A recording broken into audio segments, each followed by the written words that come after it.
शरद, जिस तरीके से राजनाथ जी के चेहरे पर भी एक मुस्कान सी है इस समय यानी कि हो तो गया है, सुलझ गया है मामला लग रहा है, और अब बस अंदर औपचारिकताएं, कुछ ही देर में नाम। बिल्कुल श्वेता ठीक कह रही हैं। मैं तो सारा ध्यान मुझे जो प्रदेश अध्यक्ष आगे की कुर्सी पर बैठे हुए थे, आगे की सीट पर सीपी जोशी और पीछे की सीट पर राजनाथ सिंह के साथ जो बैठे हुए थे, बैठी हुई थी वसुंधरा राजे, उनके चेहरों पर थी। बस राजनाथ सिंह मुस्कुरा रहे थे, मगर बाकी दोनों चेहरों पर तनाव था थोड़ा बहुत। और मुझे लग रहा है कि ये इस बात का तनाव हो सकता है कि जाने क्या दिख जाए, जाने क्या हो जाए। और ये वक्त अब बहुत कम बचा है। अब फोटो सेशन की तैयारी वहां पर पूरी कर ली गई है। अब जैसे ही ये जाएंगे सीधे फोटो सेशन होगा और उसके थोड़ी ही देर बाद नामों की घोषणा हो जाएगी। नाम के घोषणा होने के बाद ये जाएंगे सीधे राजभवन। वो नाम कौन होंगे इसे लेकर अब ज्यादा स्पेकुलेशन का बचा नहीं है। बहुत जल्दी अब नामों की घोषणा हो जाएगी। ये जो बाकी गाड़ियां आई हैं नेताओं की, धीरे धीरे निकल रही हैं, जो काफिला है, मगर जो काफिला अंदर गया है उसी काफिला को श्वेता फैसला लेना है कि राजस्थान का मुख्यमंत्री कौन होगा। अब ऐसा कहा जाता है कि पहले कुछ लोगों को बता दिया गया है कि कौन सीएम है, कौन डिप्टी सीएम है, और वो ऐसी जगह बैठाए जाएंगे जहां पर बीच से वो निकल कर आए, ताकि एक संदेश भी देना है कि हम एक आम कार्यकर्ता को राजस्थान का मुख्यमंत्री बनाए हैं, एक आम कार्यकर्ता को हम राजस्थान का उप मुख्यमंत्री बनाए हैं, अगर बनाया जाता है तो। क्योंकि जातिगत समीकरण राजनीति में साधना जरूरी होता है। हालांकि प्रधानमंत्री नरेंद्र मोदी के चेहरे पर चुनाव हुआ है, मगर वो जहां जहां सभाओं में गए हैं, चाहे नागौर गए तो वहां जाट आरक्षण की बात किए, जहाजपुर गए तो राजेश पायलट की बात किए, या फिर सवाई माधोपुर के इलाके में गए तो वहां पर मीण भगवान की बात किए। तो मुझे लग रहा है कि जहां जहां जाते हैं वो जातिगत समीकरण को ध्यान में रखते हैं। तो ये फैसला अगर लिया जाएगा तो फोटो सेशन की तैयारियों की तस्वीरें भी दिखाते हैं जहां पर राजनाथ जी भीतर पहुंच गए हैं, और भीतर की तस्वीरें हम आपको इस समय दिखा रहे हैं आपके टीवी स्क्रीन पर, जहां पर वो तमाम नवनिर्वाचित विधायक जो हैं वो सब मौजूद हैं। और एक उत्सुकता सबके मन में भी रहती है कि कौन हो सकता है वो चेहरा जिसे मुख्यमंत्री की कुर्सी पर बिठाया जाएगा। और एक तरह से देखा जाए तो ये एक बहुत ही सकारात्मक राजनीति का पहलू भी हो जाता है, जहां पर कोई भी जो एक आम विधायक है जो चुनकर आता है वो ये सोच सकता है कि हाँ, मैं भी मुख्यमंत्री बन सकता हूं। इसके लिए मेरे पास कोई अलग से कुछ क्वालिफिकेशन होने की जरूरत नहीं है। अगर मैं काम करता हूं जमीन पर, अगर मैं अपने जो जनता है उसके बीच में लोकप्रिय हूं, तो मैं भी ये सोच सकता हूं कि मैं मुख्यमंत्री बनूं। हर एक चेहरे पर जो विधायक भीतर गए हैं, हर एक चेहरे पर वो एक विश्वास और एक उम्मीद भी दिखती है। हालांकि इस बार जिस तरीके से 3 राज्यों की जीत रही और 3 राज्यों में से 2 राज्यों में जो मुख्यमंत्री बने वो इसी तरीके से थे, जो उनमें से जो पुराना मुख्यमंत्री, कोई पूर्व मुख्यमंत्री, वो सब दरकिनार किए गए और नए चेहरों को उस कुर्सी पर बिठाया गया है।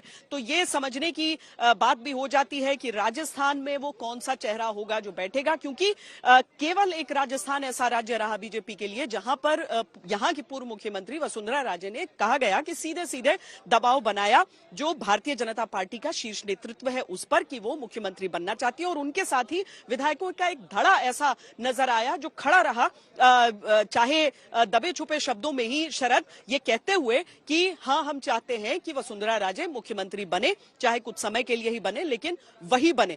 केवल यही एक राज्य है जहां पर कहा गया है, और इसीलिए अगर वाकई उनको दरकिनार किया जाता है और एक नया चेहरा आता है तो ये भी राजनीति की एक नई रवायत की शुरुआत होगी। शरद। श्वेता देखो, मैं तो जूम करके बार बार देख रहा हूँ वसुंधरा राजे का चेहरा। जब वो बैठी हैं राजनाथ सिंह के बगल में, चेहरे का हाव भाव बता रहा है। हो सकता है गलत हो जाऊं मैं, क्योंकि हाव भाव हमेशा सही नहीं होता है, उन्हीं का नाम आ जाए, मगर चेहरे का जो हाव भाव बता रहा है वो खांटी राजनेता नहीं है। उनके दिल में जो चल रहा होता है वो जुबान पे आ जाता है या चेहरे पर आ जाता है। जो बार बार मैं जूम करके उनके फोटोग्राफ को देख रहा हूँ राजनाथ सिंह के बगल में बैठे हुए, मुझे लग रहा है कोई नया चेहरा ही आएगा, ऐसा लग रहा है। देखिए, हो सकता है गलत भी हो जाऊं, बार बार मैं कह रहा हूं, लेकिन चेहरे का भाव तो बता रहा है कि रंगत उड़ी उड़ी सी है। और कल जैसे शिवराज सिंह जी उदास उदास से आ रहे थे, हालांकि देखिए ये बदलाव की प्रक्रिया है और हमारे और आपके साथ हो तो हम भी इसी परिस्थिति से गुजरेंगे, क्योंकि मुख्यमंत्री का पद ही ऐसा होता है। मगर वो साथ बैठी हुई हैं राजनाथ सिंह के साथ, और इस तरफ सीपी जोशी बैठे हुए हैं, प्रहलाद जोशी बैठे हुए हैं, प्रभारी अरुण सिंह बैठे हुए हैं, ये पहली पंक्ति में बैठे हुए हैं। लेकिन मुख्यमंत्री कोई आखिरी पंक्ति में, आखिरी से दूसरी, तीसरी, चौथी पंक्ति में हो सकता है। पहली पंक्ति वाला पता नहीं मुख्यमंत्री रहेगा कि नहीं रहेगा। मोहन यादव के नाम के बाद ये अटकलें लगाई जा रही है। अगर ये बदलाव होता तो मुझे लग रहा है कि 2001 में जब वसुंधरा राजे आई थी तो उनको प्रदेश अध्यक्ष बनाया गया था इसीलिए कि वो चेहरा थी। और अक्सर कहा करते थे प्रमोद महाजन जब उस समय प्रभारी थे और रणनीतिकार थे, तो हम लोग पूछा करते थे तो कहते थे कि राजमाता सिंधिया के आंखों में जो सम्मोहन था वो मैंने वसुंधरा राजे की आंखों में देखा। जो लोग एक बार मिल लेते हैं उनके हो लेते हैं, इसलिए हमने इस चेहरे का चुनाव किया था। मगर वक्त बदलता है, नया दौर आता है, नए लोग आते हैं। हो सकता है कि नए लोग आए, मगर वो नया लोग कौन होगा इसे लेकर अब भी अटकलों का बाजार गर्म है। वो मैं एक बार ध्यान से देखना होगा कि जिन नामों को हम ले रहे हैं वो कहां पर बैठे हुए हैं। वो दूसरी पंक्ति में है, आखिरी से या आखिरी पंक्ति में, आखिरी से तीसरी में है। उनको देखने के बाद ही समझा जा सकता है कि कौन होगा राजस्थान का मुख्यमंत्री। क्योंकि सबसे ज्यादा, देखिए, आजादी के बाद से सबसे ज्यादा लंबा वक्त पहली बार लगा है राजस्थान में। चुनाव में कि मतगणना के बाद मुख्यमंत्री के नाम की घोषणा में पहली बार इतना ज्यादा वक्त लग रहा है। वरना सरकार के गठन में वक्त लगा है कांग्रेस के पिछले 2018 के, मगर वो भी 6 दिन में मुख्यमंत्री का नाम तो आ ही गया था।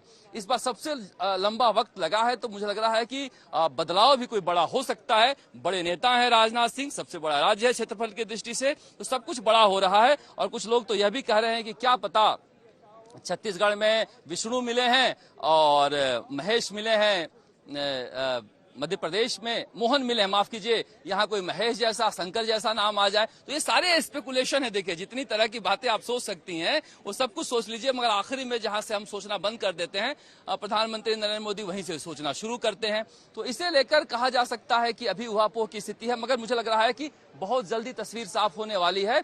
यहाँ कोई राजकुमारी जैसी चीज होने वाली नहीं है। एक एक करके नेता भाषण देंगे और बताएंगे कि पार्टी के प्रति निष्ठा क्या होती है। वसुंधरा राजे बोलती हैं या नहीं बोलती हैं ये तो पता नहीं, मगर सीपी जोशी बोलेंगे, प्रभारी बोलेंगे, राजनाथ सिंह बोल सकते हैं।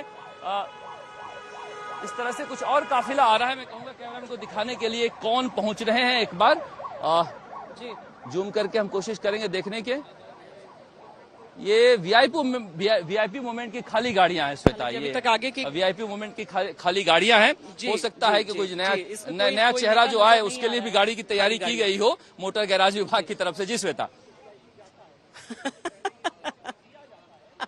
जी, क्योंकि जब राजभवन से अपॉइंटमेंट ले लिया गया है तो अब खाली गाड़ियां वीआईपी मूवमेंट के लिए तो आ ही सकती हैं।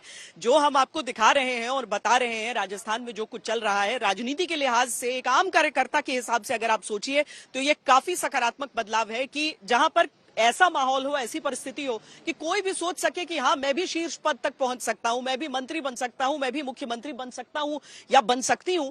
ये सोच तो अपने आप में सकारात्मक होता है, लेकिन हाँ, ये सस्पेंस जब इतना समय लगाता है ना, तो आपको थोड़ा सा सोचने में लग जाता है। जैसे शरद भी बोल रहे हैं कि हमने तो लगभग हर नाम पर चर्चा कर ली है, हर जातीय समीकरण की बात कर ली है, लेकिन ये कोई ऐसे तुक्के के तौर पर नहीं होता है कि आप सोचें कि किसी एक पर उंगली रख दी गई है और वो मुख्यमंत्री बन गया है। नहीं, इसके लिए जो इतना समय लगा है उसमें पूरा सोच विचार के ये तय किया जाता है कि कौन सबसे ज्यादा सही रहेगा, न केवल राज्य के लिए बल्कि पार्टी के लिए भी। देखिए, 2024 में आम चुनाव होने हैं और उस चीज के बारे में भी पार्टी सोच रही है, इसमें कोई दो राय हो नहीं सकती है।